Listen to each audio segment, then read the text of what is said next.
So tell us a bit about the story about Mountain Goat. How did it come about? Okay, so Mountain Goat was founded by two mates, Cam and Dave, in 1997. Dave was an avid home brewer and making lots of interesting beers in his backyard in Elwood, and some say the bathtub.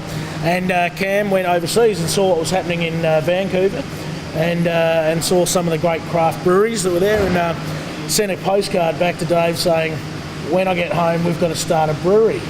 Sure enough, he came back, and they started off a brand and a brewery called Mountain Goat, and started off contract brewing in a couple of friends' breweries in Grand Ridge and Scottish Chiefs. And then 2 years later, they found a slightly soft business banker who was prepared to risk a loan.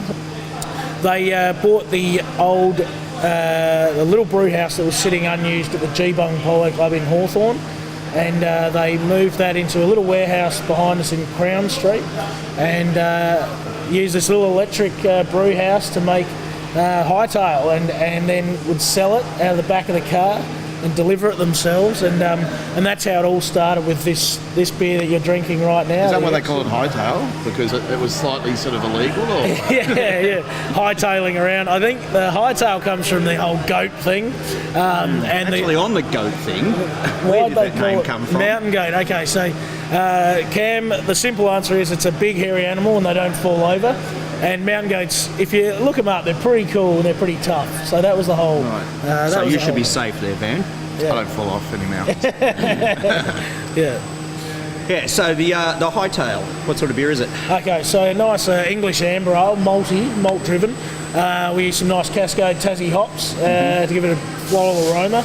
The inspiration for that beer was, I guess, the beers like Liberty Ale from Anchor in San Francisco, and also Sam Adams, Boston Lager. An American influence. Yeah, the good craft American beers that David tasted when he was over there years ago, and he just couldn't believe that these dark malty beers could also be hoppy and floral, and wanted to experience that back in Australia. And when he came home, there was just VB and heavy or light beers, and he wanted to make something a bit more flavoursome. Balance is one thing that we strive for in our day-to-day beers and our core brands, which hightails. I've had a few of these at times and I didn't have any balance afterwards. That's right. Yeah. I can't guarantee you keep your balance after 10 pints, but it's still tasty brew. Right. So, what else about the brewery?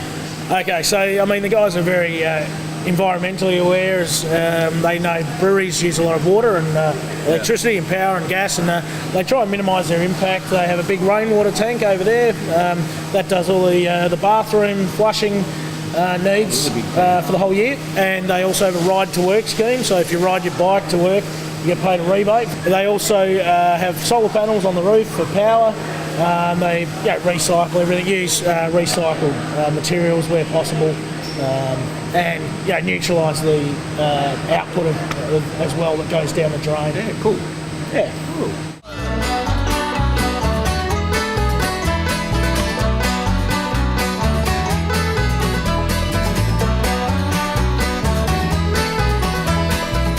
So I tasted that steam ale before. Yeah. It's a wheat beer. Well, it's all wheat, or? We call it a hybrid. It's not. There is a little bit of wheat malt in there, but it's not. I wouldn't call it a wheat beer. It's more of, an Aussie pale ale. We cool ferment an ale yeast, so about 5 degrees cooler than a normal ale would ferment away. The rest is all barley, organic barley, and it's certified organic beer as well. So that's always been an important thing to the guys, have a certified organic beer. We're almost talking vegan here, aren't we? I guess so. That was the one we had before, though. That was the first. That was the first one. Beers, I should say, really, quite pale and quite drinkable. All right. Well, to sum up, is there anything else you want to say? I think we need to head to the bar and get you guys another beer. I think so. That sounds like a brilliant plan. All right. All right. Cheers. Thanks a lot, Tom. Cheers, guys. Cheers. He's looking up yours all.